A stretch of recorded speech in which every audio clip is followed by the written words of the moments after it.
No podcast de hoje, Caminho do Sucesso, nós estaremos abordando um tema dos mais relevantes que se chama Sistema Tributário Nacional. Por que razão abordar um tema como este? Por uma questão fundamental que o Sistema Tributário Nacional, ele interfere na vida de todas as pessoas. Todos os cidadãos, eles podem ter uma vida melhor ou pior, dependendo de como ele interpretar ou aplicar essa questão. O Sistema Tributário Nacional, no Brasil, é uma das matérias mais complexas e polêmicas. Por esta razão, que hoje nós temos, inclusive, em andamento, um projeto que é o da reforma tributária, que será abordado em outros episódios. Mas, o que eu gostaria de afirmar inicialmente, que da aplicação do planejamento do sistema tributário depende o sucesso ou o fracasso das organizações. As organizações em si, elas poderão ter o sucesso ou ter o fracasso, dependendo de como os gestores trabalharem essa matéria. A razão principal é que a carga tributária nacional é uma das mais onerosas e das mais elevadas a nível, inclusive, global, comparando com outras nações. Por este motivo, estaremos, nesse episódio, abordando este assunto muito relevante. Doutor, tratando tributos como gênero, quais as espécies tributárias que temos atualmente? Bem, falando como gênero, porque a expressão tributo, ele vai abranger, na verdade, várias espécies tributárias. Hoje, na vida acadêmica, através dos estudiosos do direito da área tributária, nós classificamos em 5 espécies tributárias.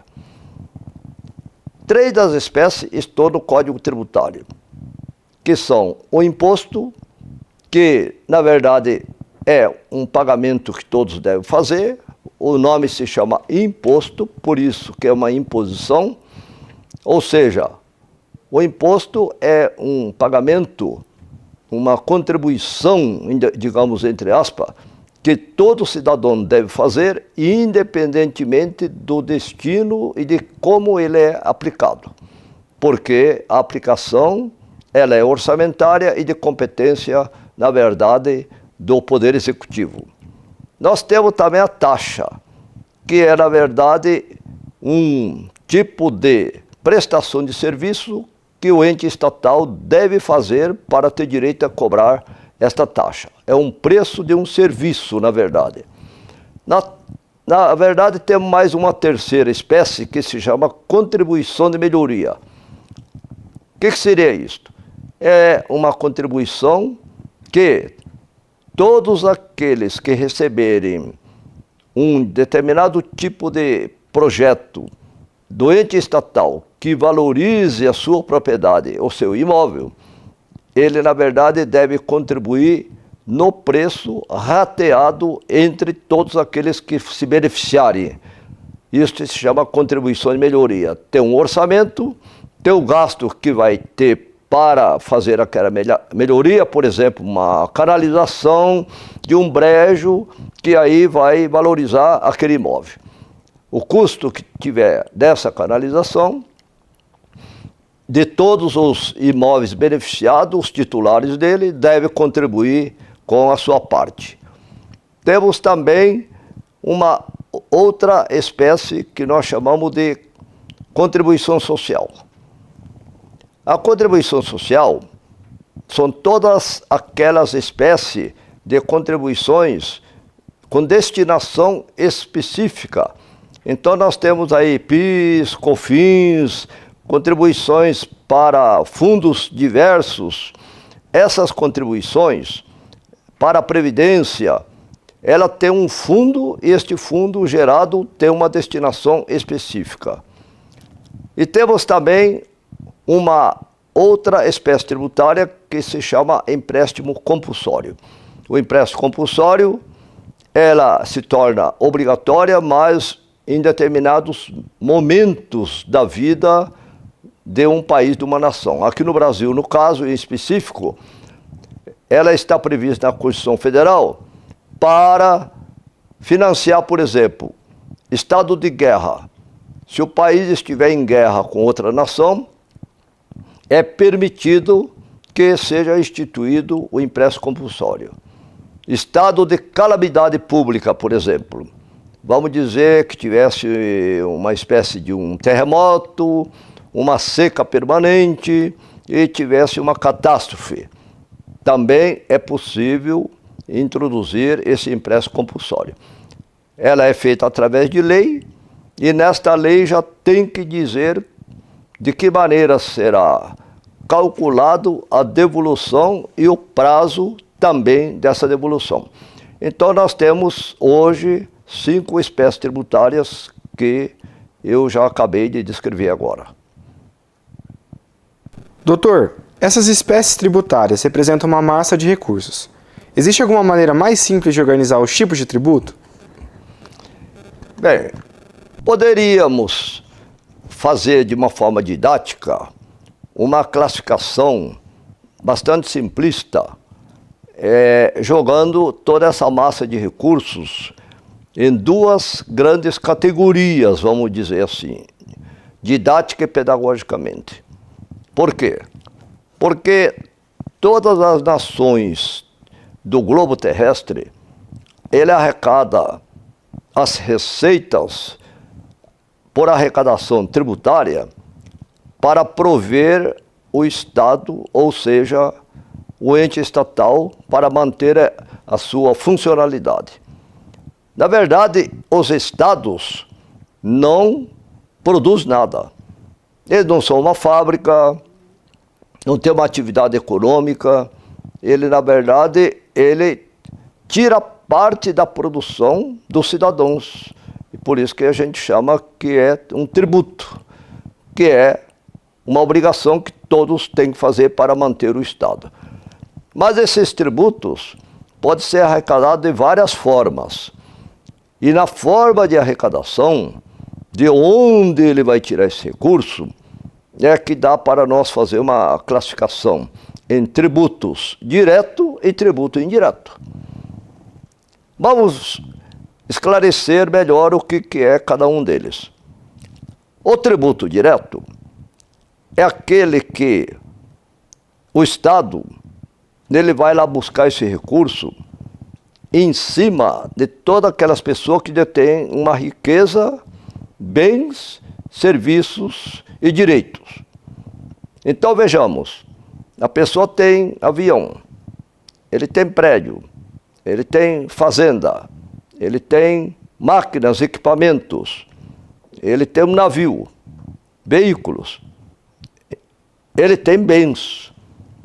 Então aqueles bens é que se torna fato gerador do tributo. Então, no caso, a gente chama de tributos diretos, que eles são tributados porque é identificado a posse, a propriedade e os direitos que ele tem, como também investimento em bolsas e assim em diante. E o que é um tributo indireto? O tributo indireto é aquele que está dentro do serviço ou dentro dos bens, quando você adquire. Então, por exemplo, quando você compra uma mercadoria num supermercado, você compra um sapato, ou você compra uma roupa, pouca gente consegue ter a clareza e a transparência de entender que dentro daquele objeto que ele está adquirindo, há um tributo, há um imposto. Então, Os tributos indiretos são aqueles que está embutido dentro da mercadoria, dentro daquilo que você está adquirindo. E não há uma clareza nas pessoas comum de saber que lá dentro não há aquele valor de mercadoria do preço que ele pagou. Às vezes ele compra um objeto por R$100 e dentro tem 15, 20 ou 30 reais de tributos. Na verdade, se tiver R$30, ele estará adquirindo uma mercadoria que tem um valor só de R$70. E 30 ele está deixando sob forma de tributo indireto embutido dentro do bem que ele está adquirindo. O que queria dizer que isto é muito importante saber essa classificação, porque de acordo com a massa onde você vai buscar, você estará tributando mais ou menos as pessoas que têm mais posse, mais bem direito, ou tributando no consumo a população como um todo. Dou um exemplo. Muitos países que cresceram e progridem têm uma carga tributária de tributo indireto menor, o menor possível, porque entende-se que aí seria uma forma de distribuição de renda. Então, países evoluídos, que têm uma tributação de 5, 10, 12, 15%, na tributação indireta, que é chamada também tributo de consumo, ele aumenta o poder aquisitivo da população. E aí ele tributa a carga maior em cima dos tributos diretos, ou seja, quem tem riqueza. No Brasil, acontece o inverso. Nós buscamos uma massa de recursos, de todos os recursos que nós temos, 2/3 da massa de recurso que é arrecadado vem dos tributos indiretos, que é chamado também de tributação de consumo. E apenas 1/3, ou 33%, é buscado de quem tem a riqueza. Esta é a classificação mais simples que pode ser feita de tributos direto e indireto. Doutor, de que forma essa proporção entre os tributos diretos e indiretos afetam os negócios em nosso país?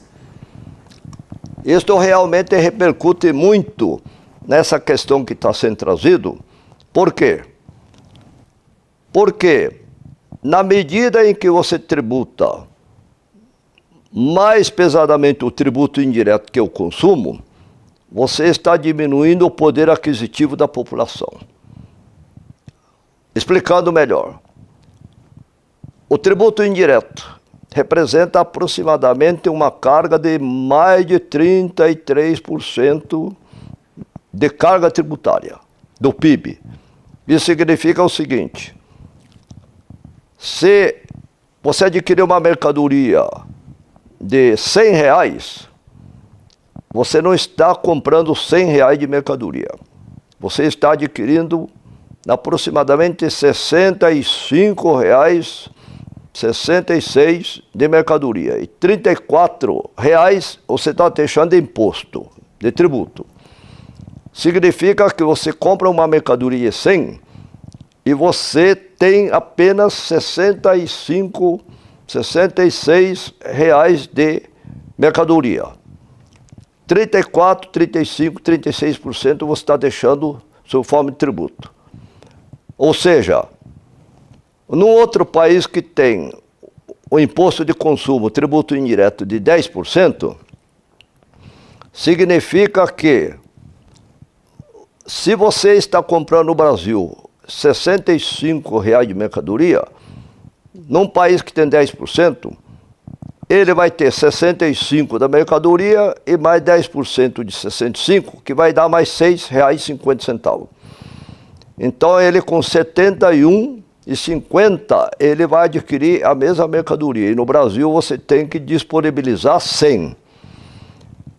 Esse 28, 29 reais de diferença seria um aumento de poder aquisitivo do cidadão. Mas, veja bem, o tributo indireto é altamente regressivo, porque ele penaliza por igual pessoas em situação diferente. Uma pessoa que ganha um salário mínimo, uma pessoa que ganha 5 salários, outro que ganha 10, outro empresário, um industrial, ele compra um pacote de macarrão, um pacote de açúcar, e ele é penalizado da mesma maneira, pagando um imposto igual, o pobre, a classe média, o rico e o dono de grandes fortunas. Aí que está a injustiça, porque a carga tributária, quando é alta no consumo, você está penalizando e cobrando imposto de pessoas que estão em situação diferente. Por isso que eu digo, quanto maior a carga tributária no imposto de consumo, você dificulta mais e tira o poder aquisitivo. Se o consumo tiver menos tributo, o que vai ocorrer é que haverá mais economia, mais dinheiro no bolso de todos, e ele poderá, esse valor, aplicar em outras e outras aquisições. Por isto que a carga tributária, a distribuição dela no imposto direto e indireto, nessa concepção de modelo, ele repercute muito na maneira das empresas poder caminhar e trilhar e obter o sucesso. Neste sentido, eu quero dizer a vocês que o modelo brasileiro, ele está totalmente contrário às concepções de modelos de muitos e muitos outros países do mundo, porque nós arrecadamos 2/3 de todos os recursos necessários para manter a União, o Estado e os municípios de tributo indireto, ou seja, do consumidor final. Enquanto que nos países mais adiantados e mais progressistas, a arrecadação vem mais de quem tem mais riqueza, contribui e paga mais. Quem tem menos riqueza, ele paga proporcionalmente menos. E este é um princípio de equidade e distribuição de renda e fazer-se a justiça fiscal e social através da tributação. Estou, então, neste momento, encerrando o podcast relacionado com o sistema tributário nacional, hoje vigente, e, na verdade, com um projeto de emenda constitucional 132, que irá, nos próximos anos, modificar totalmente o nosso sistema tributário nacional, é o que esperamos. Muito obrigado a quem estiver assistindo e esperamos você para os próximos episódios. Muito obrigado.